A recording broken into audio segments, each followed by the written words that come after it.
আলাইকুম, সবাইকে ঈদ মোবারক। তো এটা হচ্ছে ঈদের দিন সকালবেলার ভিডিও। সকালবেলা ঘুম থেকে উঠে আগে মাংসটা ভিজিয়ে নিলাম, মুরগির মাংস। তারপর এখানে চলে আসলাম চুলার কাছে। তো এখানে সেমাই রান্না করব।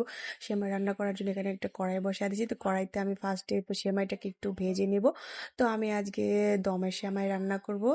তো চলো রান্না বান্না শুরু করে দিই। তো এখানে আমি ফার্স্টে এই যে কড়াচি সেমাই বলা কেটে কেটে দিয়ে আমি ঝরঝরা সেমাই রান্না করবো। অনেকে জর্দা সেমাই বলে, অনেকে দমের সেমাই বলে। তো আমরা এখানে দমের সেমাই বলি। তো এই যে দেখো কড়াইতে আমি সেমাইটুকু দিয়ে দিলাম। এখন ভালো করে এটাকে ভেজে নেব। ভেজে তারপর এটাকে দুধ দিয়ে সব কিছু দিয়ে সুন্দর করে রান্না করব। আর এই যে দেখো সেমাই ভাজা কমপ্লিট। আর এদিকে দেখো আমি এই যে কড়াইয়ের মধ্যে ঘি টি দিয়ে দুধ টুধ সব কিছু দিয়ে এই যে সেমাইটা দিয়ে দিলাম। দিয়ে তারপর এটাকে নেড়ে চেড়ে দমে বসায় রাখবো।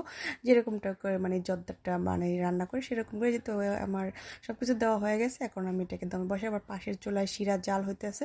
ওটা দিয়ে দুধের মানে লাচ্চা সেমাই যেটা, ওটা রান্না করব। তো শিরাটা ওই পাশে হচ্ছে, আর এই পাশে আমি এই সেমাইটাই যে বানিয়ে নিলাম। তো সেমাইটা হয়ে গেছে, এখন আমি এটাকে দমে সুন্দর করে বসায় রেখে দেবো। তো তারপর দেখবে একদম খুব সুন্দর একটা ঝরঝরে সেমাই হয়েছে। তো পুরো রেসিপি এখন আমি দিতে পারলাম না, কারণ ভিডিও অনেক বড় হয়ে যাবে। তো পরে তোমাদের সাথে এই সেমাই রান্নার পুরো ভিডিওটা শেয়ার করব। তো আর এদিকে দেখো এই যে ঝরঝরে সেমাই আমার হয়ে গেছে। তো এদিকে আমি দুধের সেমাইটাও ভিজায় নেব। তো চলো তোমাদের সাথে শেয়ার করি। তো জর্দা সেমাইটা কিন্তু খুব সুন্দর ঝরঝরে হয়েছে। আর এইদিকে যে দেখো এটা হচ্ছে লাচ্চা সেমাই নিয়ে নিয়েছি। লাচ্চা সেমাইটার মধ্যে এখন আমি দুধের শিরা বানিয়ে নিয়েছি। তো দুধের শিরাটা এখন আমি এর মধ্যে দিয়ে দেবো। আর আমি সবসময় শিরাটা আগে করে তারপর সেমাইয়ের মধ্যে ভিজাই, তাহলে আর দেখা যায় সেমাইটা একদম হালুয়ার মতো বা গলে যাওয়ার কোনো চান্স থাকে না। তো এই যে দেখো সুন্দর করে সব কিছু দিয়ে যে ভিজিয়ে নিলাম। তো আমার 2 রকমের সেমাই রান্না হয়ে গেছে। তো ওইদিকে তো সবাই সকালবেলা ঘুম থেকে উঠে তাড়াতাড়ি করে 7টায় নামাজ পড়তে চলে গেছে। এখানে আমি মুরগির মাংস ওই যে বড় বড় লেগ পিস কেটে নিয়েছি, এটা দিয়ে একটু চিকেন রোস্ট করব। তো চলো আমি চিকেন রোস্টটা বানিয়ে নিই। তো এখানে আমি তেলের মধ্যে চিকেন রোস্টটা ভেজে নিলাম। তারপরে যেখানে মশলা বানিয়ে নিলাম, মশলা বানিয়ে তারপরে যে ভেজে রাখা চিকেনগুলো আমি এর মধ্যে যে দিয়ে দিলাম।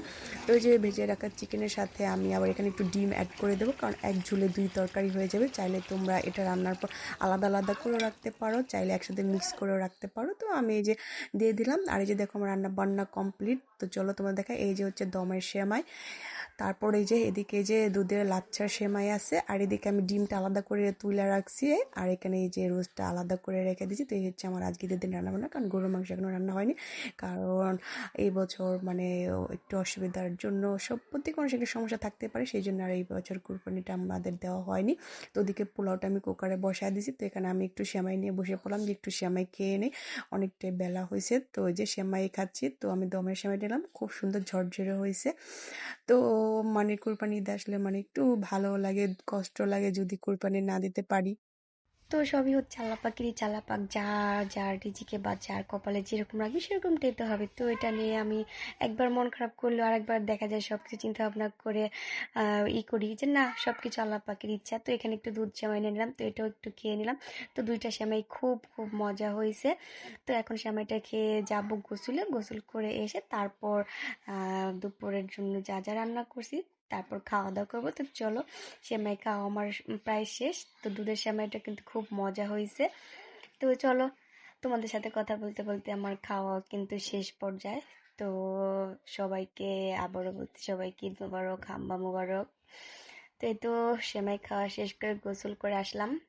আর এই তো দেখো খাবার নিয়ে বসে বসে এখানে সালাদ, লেবু, আর এই যে এখানে ডিম, তারপরে রোস্ট। আর এদিকে দেখো কোরবানির মাংস, গরুর মাংস। তো আমার যা কোরবানি দিয়েছে, যা এসে এক পেলা ভর্তি করে গরুর মাংস রান্না করছে। গরুর জবের পরপরই মাংস রান্না হয়, সেখান থেকে দিয়ে গেছে। তো এই যে আমি পোলাও দিয়ে সব কিছু দিয়ে সুন্দর করে নিয়ে নিয়েছি। তো সবার খাওয়া শেষ, তো পেলাটা ভর্তি ছিল। তো আমি এখন সবার লাস্টে খাচ্ছি। তো আলহামদুলিল্লাহ কুরবানির মাংস দিয়ে খাওয়া দাওয়া হলো।